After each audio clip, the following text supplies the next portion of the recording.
My first job that I was actually an employee and had a W-2 for and all that stuff was HEB. I got hired a week before I turned 16. I remember I interviewed with Lowell and got hired on the spot. I used to catch the bus down there. But that was my first paycheck job. But when I was 11, I lied and said I was 13, and I babysat for a family like consistently. They were adorable. It was Tim, Tanya, and Tatiana, and their voicemail was like, "Hi, this is Tim. This is Tanya. This is Tatiana." And they were really cute, and I babysat for them for a couple of years. So that was my first time getting paid consistently. And then I sold Cool Cups and made mums. I was very entrepreneurial in high school, so I had a lot of little side businesses. So that was my first jobs. You didn't ask all of that, but yeah. The first thing that comes to my mind is to do what makes you happy. You say marketing or design style. My design style, I believe, is clean, not cluttered, but I like fine details. It's almost like the difference between, this sounds really prissy and girly, but if you buy a nicer, higher end purse, it's not that there's a lot of bells and whistles, unless it's a Betsy Johnson. She has lots of bells and whistles, but generally speaking, it's about the quality of each individual functional piece. So in my design aesthetic, I don't like a lot of bells and whistles. I like very refined details, light backgrounds with images barely fading through, things that you don't realize that you're noticing, but overall give you an impression that it's almost luxury. It's a luxury website because of the quality of the details. No, I am valuable. I'm not expensive. It's again, there's a value, and I think if anything, not to toot my own horn, but just this is something that I had to accept myself. If anything, my prices reflect the value that my clients receive. I don't offer bargain based prices. I don't discount my services because I do have quite a few years of experiences. I'm grateful for the different opportunities that I've had to work with people that inform my design. And it's just like when you hire a lawyer, you're not hiring somebody or a lawyer or a doctor. You're getting their experience, not just the action that they're performing on there. So am I expensive? No, I'm priced accurate and consistent with what value I bring to my clients. Flexibility and putting the client first. I know a lot of times when we go into building a marketing plan, we think about ourselves and what we would want and what we already know. We come already informed with the jargon and the ideas and the biases that we have for our own industry and the services that we provide. Whereas your customers don't always enter in with those same biases and those same perspectives. So when you're building a marketing plan, you really have to consider your customer's perspective. And a lot of times you have to step outside of yourself to do that. You may not even be capable of that. And that's why it's good to have focus groups. It's good to do buyer personas. It's good to actually have those conversations, those honest conversations with those people who would be your ideal clients to really understand what they're looking for and how they see your product or service. I love getting to solve problems. I love working with clients that bring me new ideas or dream big and really have some things that they want to do, and really having the opportunity of figuring out how to get that done, figuring out how to do it well, and being able to look back and say, hey, guess what?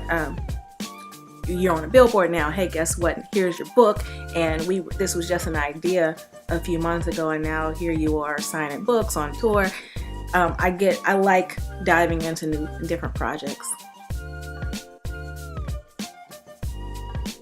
I am not going to run away with your money if you ask me to build a website. Unfortunately, I've heard that way too many times, but I've been doing this getting paid to build websites and or graphics for almost 18 years now. It's 2018. So 17 and a half years, because October of 2000 is when I first started getting paid. I was still in college. So no, I'm not running anywhere. I'm stable. I own my house. I'm here. I have kids looking at me. I have, a character and I have consistent history of being here and doing what I do. Okay. A good website is one that achieves what you want it to do. So if you're selling widgets, if you have the most beautiful website ever and it's gorgeous pictures of widgets, but nobody actually goes on there and is incited to buy a widget, whether you have e-commerce and you do it online, or if they need to call you to get a widget, if nobody moves closer to deciding to buy your widget, then your website might be pretty, but it doesn't work. So a good website is one that, yes, it looks pretty because we want to leave an impression of trustworthiness. People want to go online and make sure that you are a legitimate business. And if you have a free website tag down at the bottom, or if it's poorly done or your logo is outdated, then you're not going to give that feeling of this is a legitimate business. I can trust putting my credit card information in.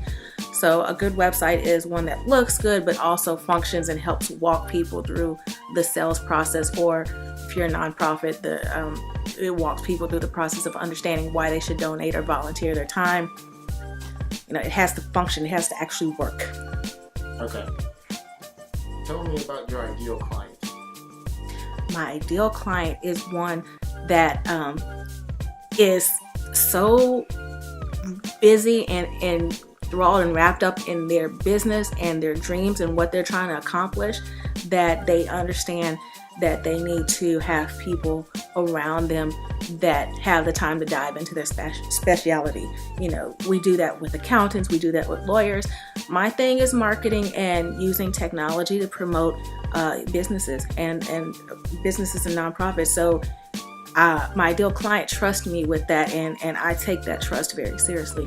I take that responsibility of being that person who stays on top of the trends, who stays on top of the technology and understands how to use those very seriously. In terms of people, I pull inspiration from all different places. It's funny, not just in the business sphere. In the business sphere, I really admire Barbara Corcoran and her story. But I look at other people like Mae Jemison. I like people who just aspire for excellence and aspire to not feel like they can't do something, or that they're limited to a small sphere of influence. That people that go out and go big for it. I'm grateful for the opportunities that I've had to work with Fortune 500 companies, worked with nonprofits, worked on political campaigns, state and even nationally, been able to contribute to those. So I have a broad variety of experience to bring to bear in every design project, every marketing plan that I create. But that being said, I'm a learner. I love learning. So I'm always have a audiobook or YouTube in my ear, so I'm constantly gaining new experiences to bring to the next day. So to answer your question, I'm more experienced every day than I was the day before. Being married with kids and getting progressively more happier and more stable in our marriage, and trying to bring Christ into our marriage. I think that's the biggest accomplishment, because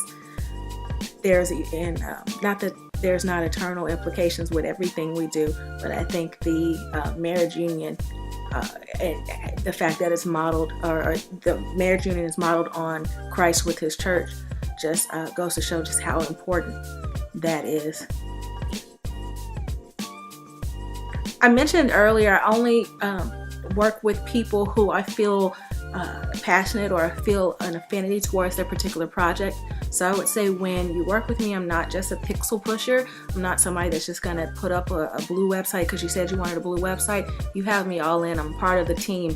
And my goal is to lend my skill set toward the end of meeting your dream or meeting your goal. So you don't just have somebody that's going to do a thing. I'm part of the team here to help you obtain your goal.